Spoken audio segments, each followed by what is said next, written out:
welcome back. Today we're going to be talking about the mausoleums and their guardians. Alright, so first off, what is a mausoleum? Or more specifically, what is a wandering mausoleum? They look at least partly inspired by the art style of Fumito Ueda's games like Shadow of the Colossus and Ico and Last Guardian. Or maybe it was just me that got that kind of feel from them. Anyway, the wandering mausoleums are found all throughout the lands between, often in sort of protected or secluded little areas, little nooks and crannies. Now, there appears to be two different types of mausoleums, ones with the bells and ones without. Now, the ones without are located at the mausoleum compound at the Ul Palace ruins.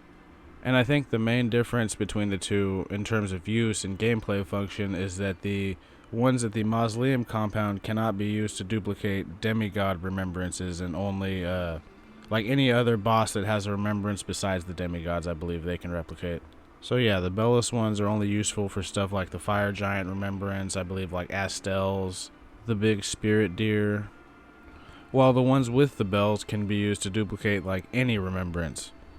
Now, another thing worth noting is that these two at the compound aren't guarded by any of the mausoleum knights or soldiers. Instead, they're sort of, protected by the Minotaur Man or the ancestral followers. So maybe that suggests that these ones maybe trace their lineages further back than the time of Marika and the demigods. Maybe the wandering mausoleums were already a thing and they just were repurposed for demigods after the Night of Black Knives. Now, the mausoleums themselves are said to house the dead demigods.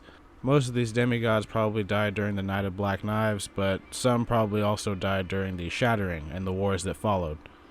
Now, I imagine all of these dead demigods, at least the ones in the belled mausoleums, trace some sort of lineage back to Marika herself, because that's, the source of all demigods in the game.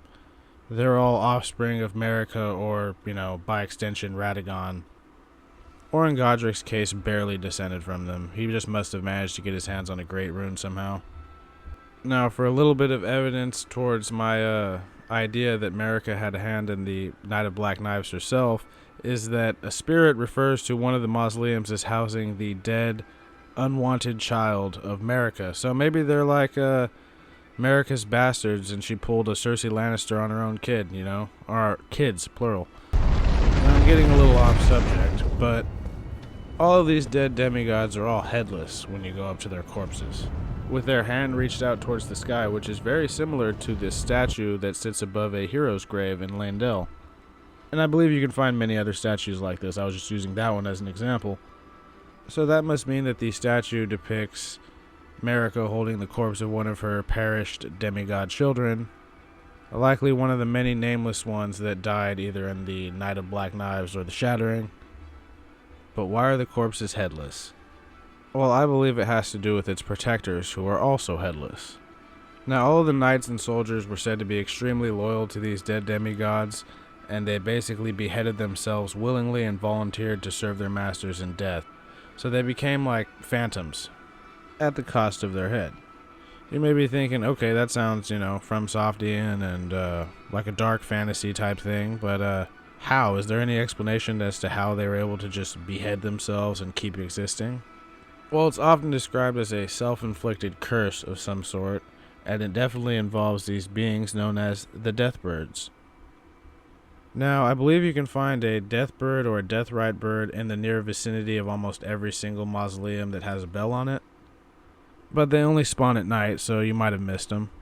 Back before the Erd Tree, these guys used to be the keepers of death. They basically burned the dead in the ghost flame and raked out the ashes, and from that, rancors would spawn. It's a whole other thing I'm going to get into in another video.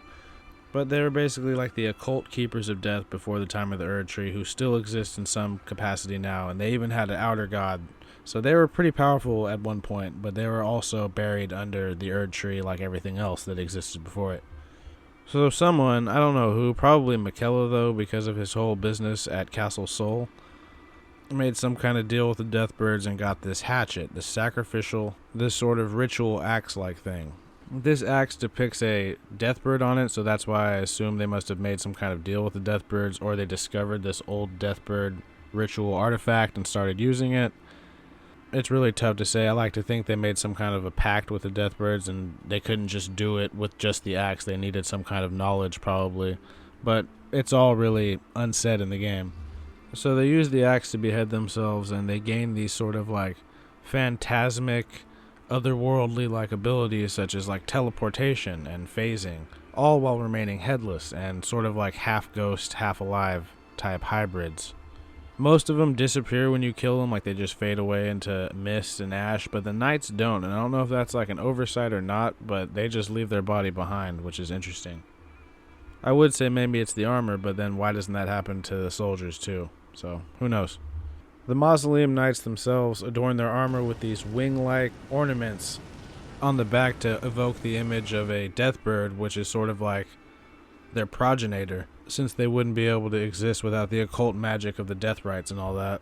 It makes sense that they'd want to honor these sort of forgotten and maligned entities of a previous age. Both the knights and the Lord Sworn soldiers of the Mausoleum sport a bell on their armor to signify the Belfry mausoleums that they serve, and the foot soldiers, being the lowest rank in these forces, sport a bloody tabard, which gives them the look of being freshly beheaded, sort of like the new recruits of the bunch. Now, what happens with the heads after they're chopped off, and if they really are separate from their bodies and these guys really are spirits and not just, headless corpses walking around, then what happened to the bodies? I think it's simple. I think they were all burned in the cold ghost flame. If these guys have made deals with the deathbird, they sort of honor the deathbird in a lot of ways. It makes sense that they'd probably have to burn their bones in the ghost flame. But I honestly don't think it was enough. I think the ritual also called for the heads of the dead demigods. Because you'd think that creating a whole undead immortal army of teleporting phantom super soldiers would have a higher price than just them beheading themselves after discovering some old occult magic. It seems like it would need something stronger to power their abilities. But what do I know? I could be wrong about all that. But personally, I think that they had to burn the heads of the dead demigods. I mean, honestly, why not? It makes sense. The Mausoleum Knights are also able to buff their sword in the Prince of Death's flames, golden black fire that can also be seen on the Death Flare Ash of War on the Eclipse Shodel. And the ones using partisans possess a unique Ash of War called the Spectral Lance, which is similar to the Ice Spear Ash of War, but I prefer the Spectral Lance one. It's just cooler looking in my opinion. A couple of last minute things I didn't want to forget to mention. The first being the artillery shooting mausoleum found in the snowfield. It looks like it's firing an endless Haima cannon with surprising accuracy, but why is it shooting, glintstone magic? I think it received some sort of upgrade from Loretta, who left it to protect her possible daughter or sister. I'm referring, of course, to the large albinoric woman who lives inside the apostate derelict that the mausoleum is in front of, the one that's tied to Latina the Albinoric's quest, where she gets like a tear from her or something. Also, when you knock down a mausoleum, as long as you don't go duplicate the remembrance, all the mausoleum forces that guard it will continue respawning, but I believe once you take the remembrance or duplicate the remembrance, it will cause all of the soldiers to despawn. Definitely worth knowing if you're going to farm these guys. And now, speaking of farming, some of these mausoleums, like the one in Weeping Peninsula, only have like a minimal force guarding them, but others, like the one in Deeproot Depths and the one in northeastern Liurnia, have a pretty large force patrolling the immediate vicinity of the mausoleum. While, as previously mentioned, the two other ones in northeastern Liurnia at the mausoleum compound don't have any. Instead, they've got a bunch of minotaurs stomping the yard, trying to teach the mausoleum how to stomp the yard. I doubt any of these soldiers had any idea that Miquella was trying to resurrect all of the dead demigods, which brings me to Castle Sol. Now, the garrison at Castle Sol possess the same kit of abilities as all of the Mausoleum soldiers, except they're not Mausoleum soldiers. They're exiled soldiers and banished knights, with the frost element applied to their normal storm effects, showing that their time in the mountain has sort of left its mark on them. These spirits serve Commander Niall, who's one of the two storm generals in the game. Elden Ring's very own Venom Snake. He likely served Miquella in some capacity, and the whole point of the castle was causing this eclipse that would drain the sun of all of its power and resurrect all of the dead demigods, which is according to another spirit found in the Church of the Eclipse in the Castle Sol. Now, when I first found these spirits, I thought that it was just specifically referring to Godwin, but that was when I had a much smaller idea of what the lore really was in the game. Now I think that Godwin was trying to resurrect all of the dead demigods. Godwin's case was like something severe and completely different than what the actual dead demigods were. And at the very least, I think they were sort of trying to test the Eclipse's resurrecting power on the dead demigod that's parked out front in the mausoleum in front of Castle Sol. But again, I could be wrong about all this. That's just how I interpreted it. One last interesting thing about the Eclipse, though, is that it's said to ward off destined death. That comes from the description of the Eclipse shield, which has the same emblem or sigil as the Eclipse banners at Castle Sol. So it's possible that Castle Sol is the source of all of the Mausoleum forces, at least originally. It's possible that the first bunch of them were created there and the other ones created more as they wandered the lands. I do find it interesting how the Eclipse was said to ward off destined death, though.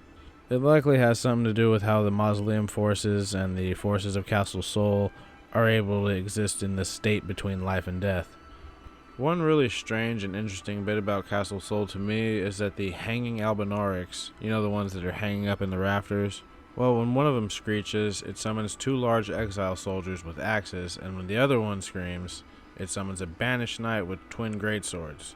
I can only assume it's because these Albinaurics are loyal to Miquella as well, but I don't know if the same can be said about the headsucker Albinaurics below them.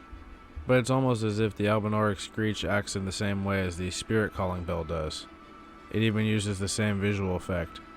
The homunculus-like Albinaurics seem to be entwined in some way with Spirit Ash, as Latenna herself just willingly becomes Spirit Ash, so maybe there's some connection there. Now it also appears that this self-inflicted curse can sort of also be done to trolls as well as humans. Specifically the group of phantom, headless carrion night trolls found in the woods surrounding the 4 Belfries. These trolls all possess the same kit as all of the Mausoleum forces as well as some of their carrion night tricks, meaning they're fully capable of teleporting and using their big glint blade magic. They seem to be guarding the 4 Belfries from the cuckoo forces down below. It's possible that the forces of that encampment down below are intent on raising the 4 Belfries. Maybe they hold some significance to the carrion royal family, which would explain the carrion trolls' presence. Maybe these trolls use death rite magic on themselves to bind them to the woods and the surrounding area of the 4 Belfries to eternally defend it from the cuckoo forces, knowing that they were outnumbered. Possibly seeing it as an extreme measure, but ultimately the only way they were going to accomplish their mission. But again, I could be wrong about all of that too. It is interesting, though, that they are guarding Belfries, and the mausoleums that have forces guarding them are Belfry mausoleums, so maybe they can only bind themselves to this area because there was Belfries there. I can't say I have a straight answer on that one, but that's the fun of making these videos, is the speculation. But that's really all I got on that for now. I know this video was supposed to be up 2 days ago. It's been a busy couple weeks for me. I'm trying to get back on track to the normal upload schedule, though. If you liked the video, please like it. If you didn't like it, please dislike it. If you like my videos in general, please consider subscribing.